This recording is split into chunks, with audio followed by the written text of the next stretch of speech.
మనం ఏదైతే ఈరోజు టార్గెట్ పెట్టుకున్నామో, ఈరోజు చేద్దాం అనుకున్నామో, లేదా ఏ లక్ష్యాన్నైతే ఈరోజు పూర్తి స్థాయిలో కంప్లీట్ చేద్దాం అనుకున్నామో, వాటిని ఈరోజే చేయాలి. ఎప్పుడూ రేపటికి కానీ, భవిష్యత్తుకి కానీ పోస్ట్‌పోన్ చేయకూడదు. యాక్చువల్‌గా మన కౌంట్ ప్రతి 24 అవర్స్‌కి ఒకసారి ఉండాలి. ఈ 24 అవర్స్‌లో మనం ఏం చేసాం? అలా ప్రతి 24 అవర్స్‌ని ఒక సెగ్మెంట్ లాగా చేసుకుంటేనే జీవితంలో మనం అనుకున్న టార్గెట్స్ ఫుల్‌ఫిల్ అవుతాయి. మనం నెలలు, సంవత్సరాల్లో లాంగ్ టర్మ్ టార్గెట్స్ ఉండొచ్చు.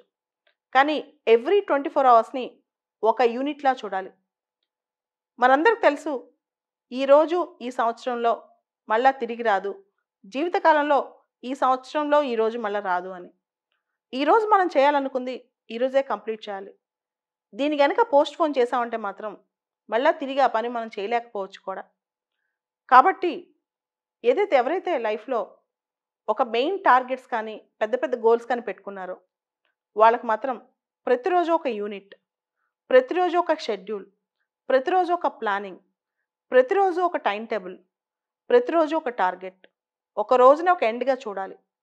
ఈ రోజులో ఈ కాంపాక్ట్ డేలో మనం ఏం ఫుల్‌ఫిల్ చేసాం? మనకున్న టార్గెట్ ఏంటి అని.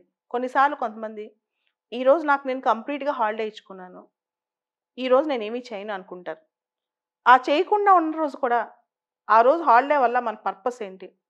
ఎందుకు హాలిడే తీసుకోవాలనుకుంటున్నాం? దానికి కూడా మనకొక కౌంట్ ఉండాలి.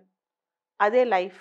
అలా చేస్తేనే ఉన్న చిన్న జీవిత కాలంలో ఈ కొన్ని రోజుల్లో మనం జాగ్రత్తగా ముందుకు తీసుకెళ్ళగలం. దానివల్లే మనం ప్రాపర్‌గా భవిష్యత్తు ల్యాండ్ అవుద్దనమాట. ఇక్కడ మనం ఈరోజు ఏం చేశామో, ఈ సంవత్సరం ఏం చేశామో, ఇమ్మీడియేట్‌గా దాని ఫలితం తెలియకపోవచ్చు. కానీ ఇప్పుడు పడిన కష్ట ఫలితం 4 ఏళ్లకో, 5 ఏళ్లకో, 10 ఏళ్లకో ఖచ్చితంగా మనం అనుభవిస్తాం. ఒకవేళ నిజంగా కష్టపడ్డామనుకోండి, దాని యొక్క మంచి ఫలితం వస్తది. కష్టపడకుండా లేజీగా ఉన్నామనుకోండి, దాని యొక్క చెడు ఫలితం కూడా భవిష్యత్తులో మనం అనుభవించాల్సిందే. అంటే మనం ఈరోజు ఏం చేశామో, దాని ఫలితమే రేపు.